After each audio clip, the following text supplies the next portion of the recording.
Bright fluorescent lights flickered overhead, reflecting off the scrubbed white hospital tiles. The air tasted of disinfectant and anticipation, the late evening hush broken only by the steady beep from a nearby machine and the tap of impatient shoes echoing off the linoleum. My mother stood at the end of the corridor, arms crossed over her cardigan, eyes narrowing at my father, who now turned to me with barely veiled disappointment. "Sam, be reasonable," Dad began, fingers pinching the bridge of his nose as if to ward off a headache I'd inflicted. "You have another year of engineering, just one more year. What are you going to do? Drop out and go chase sound? Sound isn't a job, it's a hobby, it's noise." Jennifer, my older sister, leaned against the wall just beyond him, scrolling absently through her phone. Despite the urgency in Dad's voice, she radiated a smug calm, as if she already knew how this story would play out. I looked down at my hands. I'd come straight from my apartment, left my headphones sitting tangled on the kitchen table, my laptop humming softly with a half-edited demo in the living room. The whole drive here, I recited what I would say, but now the words died in my throat as hurt curled in my chest, hot and sharp. "Dad," I said, carefully keeping my voice steady, "this is more than a hobby for me." He bristled, face coloring. "Spending hours recording hummingbirds and traffic lights while your grades tank, that's not a job. I didn't work overtime for you to throw all this away." Mom interjected, voice tight with worry, "People will talk, Samuel. Our family, the church." My patience snapped. "Let them talk, I'm not ashamed of what I want. I want to make soundtracks to shape movies, games, ads, someone has to." My hand was trembling now, I hid it in my pocket. Jennifer's voice cut in, lazy and barbed. "Maybe you'll end up making cartoon effects." She wiggled her fingers dramatically, boing-oing-oing. Laughter strung my ears, though it was only hers. Dad turned away, disappointment etched deep, as if I'd chosen some criminal path. Mom sighed, weary and resigned. An orderly walked by, glancing curiously at our huddle of strained faces. For a moment I caught my own reflection in the glass opposite, a thin kid with dark circles clutching his arguments to his chest like scraps. I squared my shoulders. The hallway suddenly felt too short, too bright. "I'm not dropping out," I said, voice surprisingly clear, "but I'm not giving up on this either. You don't have to understand." No one answered. My father shook his head, too hurt or too tired to say more. Jennifer just smiled, that tiny, knowing smile, her pity more wounding than any accusation. I lingered by the window after they left. Beyond the glass, the city sprawled under a smoggy sunset. I could hear, faint and thin, the orchestration of the outside world, ambulance sirens in the distance, the low hum of traffic, someone's laughter bubbling out from a visitor's lounge. I pressed my hand against the cool glass and closed my eyes, drawing in the sound, letting it settle beneath the angry thrum of my pulse. That night something sharpened inside me. All the ugly sting of their laughter and dismissed dreams set a match to my resolve. In the months that followed, I clung to what I loved. I finished my engineering degree, not for them, but for me, the maths and code sharpening my thinking like whetstones on bone. The rest of my life, though, orbited around sound. I worked nights at a small audio rental store on Melrose and took every unpaid film gig I could find along the way. I learned to tune out the skepticism, sometimes actual spoken lines. "You're wasting your degree, Sam," from Aunt Lydia, over hard chicken at Sunday lunch, sometimes just a look. At Jennifer's engagement party, an old family friend asked, "So you fix stereos now?" I smiled and let him believe it. My own apartment above a tattoo parlor in Koreatown became a wild laboratory. There I built a world of microphones and borrowed field recorders, stacks of second-hand synths and shelves crowded with cables. I lost myself for hours, arranging raindrops and footsteps and whispered breaths, layering life into scenes so that even flat, cheap footage could stir when sound woke it up.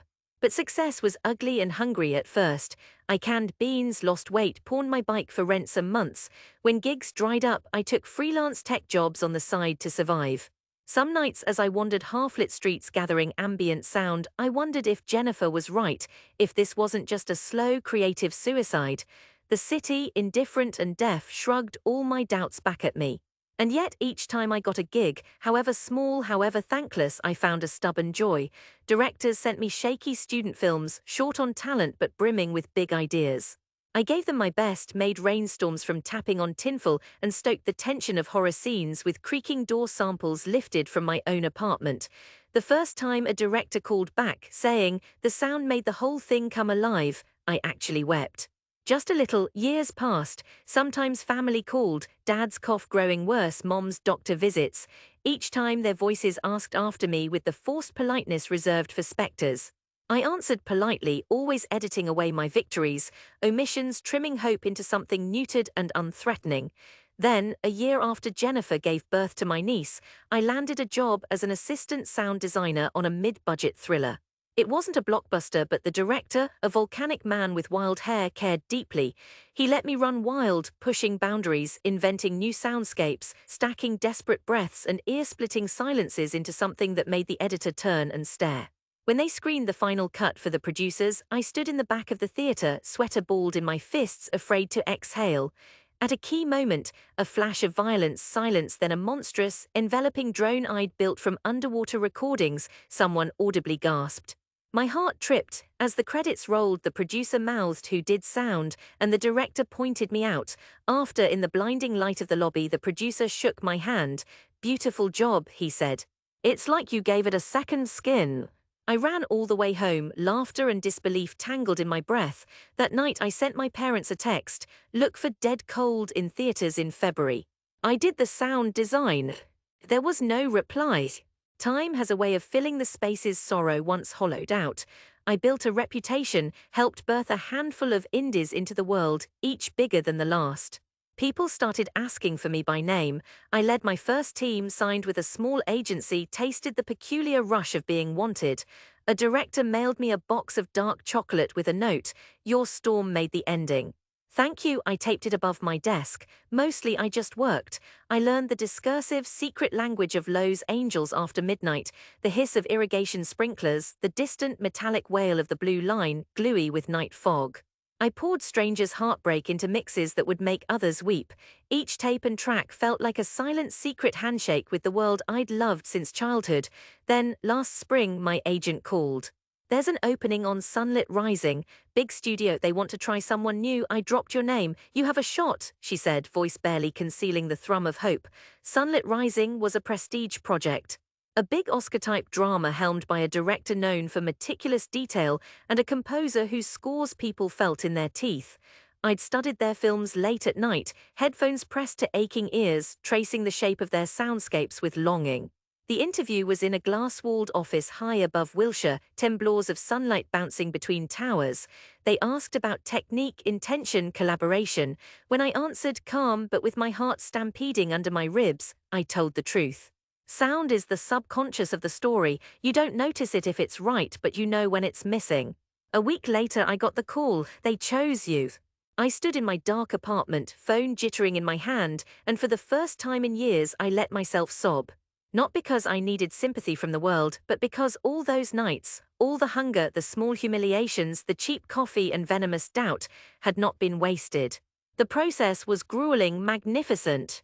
I spent 14-hour days in little soundproof studios, working with a team 20 strong, guiding them as we conjured every breath and shuffle and glance into something that shimmered on screen. The director pushed us to madness. The beat should feel like grief, make the drums harder but softer, echoes not thunder. I learned to stand my ground. At the end, exhausted, near delirious, we played back the final mix. Lightheaded, I stepped outside, squinting against the LA glare, and felt for once a rare, purifying gratitude. The movie premiered in November. My name, Samuel J. DeLuca, flickered in the closing credits, white on black. It stayed on screen a heartbeat longer than anyone else's on the sound team, just long enough that I could be sure nobody missed it. It should have been enough. But on opening night, standing amid strangers, I felt a familiar ache. I wanted someone, my father, my mother, even Jennifer, to see, to know, to say once without irony, "Sam, you did it." So I called home. "That's nice, Sammy," Mom said, her voice soft but absent, as if she were answering a child's drawing tape to the fridge. "We're all busy next month, lots of things at church." But I persisted. I sent tickets. I wrote, "The film is at the Vista Theatre, Tuesday at 8, my name's in the credits." No reply. I almost gave up. Then 2 weeks later, a text arrived from Jennifer. She'd married into a family with money and lived in Pasadena now, all big lawns and silent security gates. "Dad feels well enough, we're coming. Mom's bringing Aunt Lydia too." This is a big deal, right? My mouth went dry. All at once I dreaded it, but I answered, "Yes, please just be there."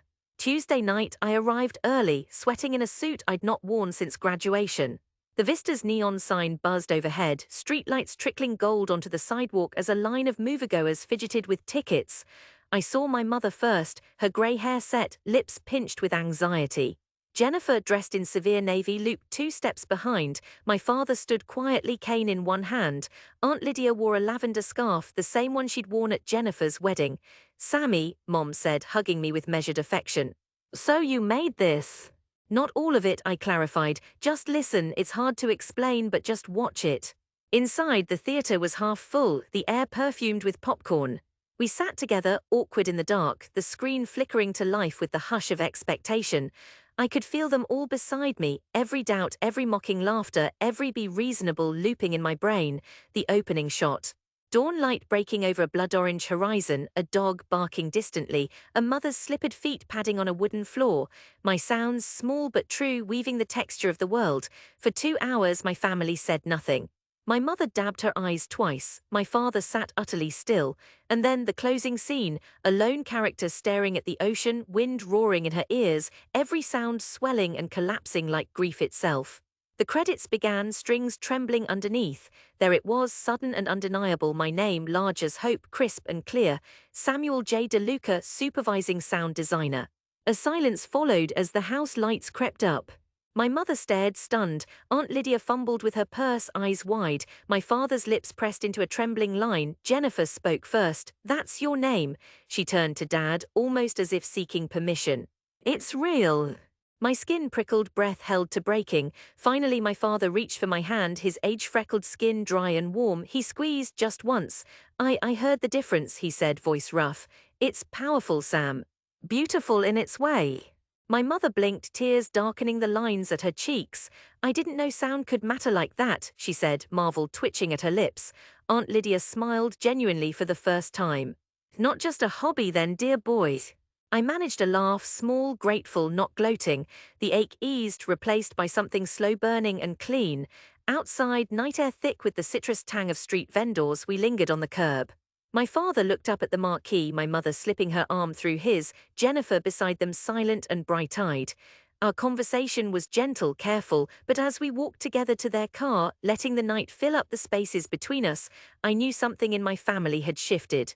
They had seen the proof, undeniable as sunrise. For the first time I felt known, not just tolerated, not mocked.